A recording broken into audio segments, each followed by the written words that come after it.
Pourquoi porter une attention particulière à ces supports de présentation? Pour conserver l'attention des étudiants, pour faciliter leur compréhension et pour favoriser leur mémorisation. Vous n'êtes pas convaincu? Et vous vous demandez surtout ce qu'est précisément un support de présentation? Aucun souci, on vous l'explique et rapidement. Un support de présentation est un document visuel qui accompagne et soutient le discours de l'enseignant. Il prend la plupart du temps la forme d'un diaporama. Attention, le diaporama n'est ni un prompteur sur lequel on écrit et lit tout son cours, ni un document de synthèse distribué à la fin du cours. Vous vous demandez alors, à quoi bon créer un support? Et vous avez raison, questionnez toujours son utilité. Réfléchissez à sa complémentarité avec votre discours. La priorité étant ce que vous allez dire et non ce que les étudiants vont lire. La qualité de l'information transmise est en effet ce qui influence en premier lieu l'apprentissage. Mais 3 autres facteurs sont également à prendre en compte.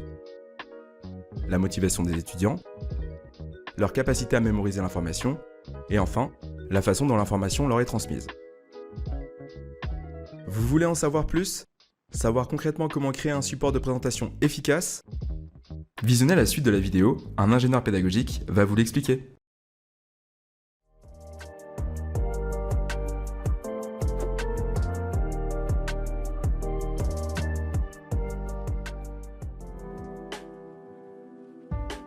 Imaginons la situation suivante. Madame Raïd travaille dans le secteur de la santé depuis des années. Forte de son expérience, elle décide de transmettre ce qu'elle a appris et intègre l'enseignement supérieur. Madame Raïd se demande comment elle peut adapter ses diaporamas pour faciliter l'apprentissage de ses étudiants.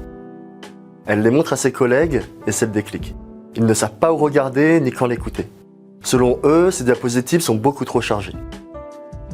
Alors selon vous, comment Madame Raïd s'y est prise pour améliorer ses supports de présentation?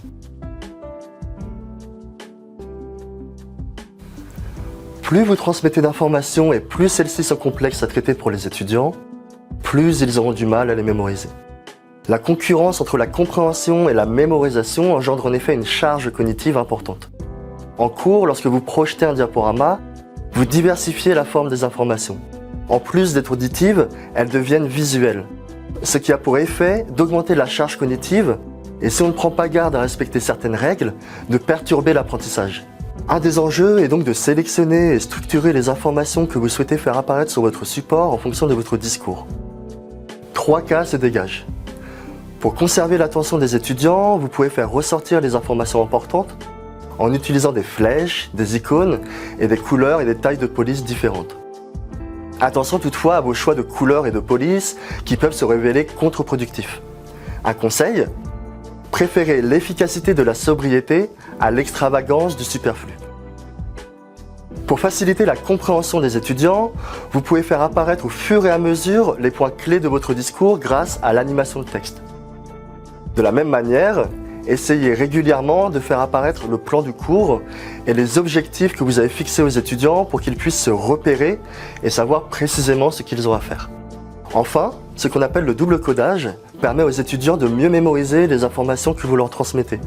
Autrement dit, le fait d'illustrer votre discours de dessins, de schémas ou de photos appuie et complète les informations que vous apportez à l'oral, ce qui n'est pas le cas lorsque vous doublez vos propos par du texte.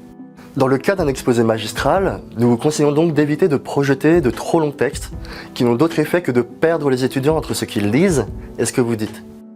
Il est important que l'information textuelle complète des points clés et non l'entièreté de votre discours. Les textes longs peuvent toutefois être projetés dans le cas où vous sollicitez les étudiants par le questionnement ou par des petites activités réflexives et que vous stoppez votre discours. Lorsque vous préparez votre cours, vous pouvez par exemple préciser pour chaque diapositive le contenu textuel, visuel que vous souhaitez voir apparaître, les commentaires et explications que vous ferez à l'oral, mais aussi les questions que vous poserez aux étudiants et les outils et ressources que vous utiliserez. Il est certain que ce travail de scénarisation prend du temps. Mais dans le cas où vous avez l'habitude, à l'image de Madame Raïd, de vous reposer sur des diapositives chargées de texte et que vous choisissez d'abandonner cette pratique, il se peut alors que ce travail vous aide. Si vous ne pouvez pas vous passer de l'ensemble de vos notes durant le cours, des fonctionnalités existent sur les logiciels concernés qui permettent soit d'afficher du texte pour vous et de le cacher pour les étudiants, soit d'animer votre support en annotant en direct les diapositives. Dans le cas d'un cours à distance, cela vous aide même à mettre à disposition des étudiants l'ensemble de votre cours, le diaporama accompagné de vos commentaires et explications.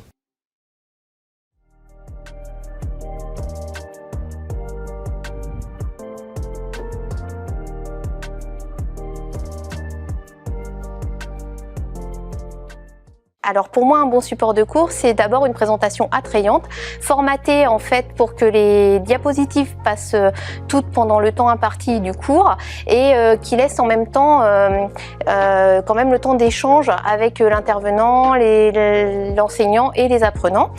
Pour les diapositives, il faut qu'elles soient claires, qu'elles soient aérées, avec un fond simple et une police et une couleur d'écriture qui soit agréable à lire. Et puis, il faut aussi que ces diapositives elles ne soient pas trop chargées pour que ce soit adapté au public aussi. Et moi, par exemple, je préfère quand il y a des illustrations, des schémas, des dessins, plutôt que en fait beaucoup de texte sur la diapositive. Un bon support peut faciliter mon apprentissage parce qu'il utilise deux canaux, le canal de l'écrit et le canal de l'oral. Il peut faciliter mon apprentissage s'il donne uniquement les informations utiles parce qu'il me permet de me concentrer justement sur l'utile et de ne pas me disperser. Il peut aussi faciliter mon apprentissage, c'est très pratico-pratique, mais lorsqu'il est lisible, c'est-à-dire lorsqu'il n'est pas écrit trop petit, lorsque la couleur de la police est visible sur le fond du diaporama, et il facilitera mon apprentissage s'il mêle à la fois du texte, à la fois des images, mais aussi éventuellement, et ça on l'a eu cette année, des vidéos. Et ça facilite vraiment l'acquisition et le fait que les connaissances s'ancrent intellectuellement pour moi. Et dernier point, un support qui soit dynamique, c'est-à-dire qui fasse apparaître les liens logiques entre les différentes notions qui sont abordées.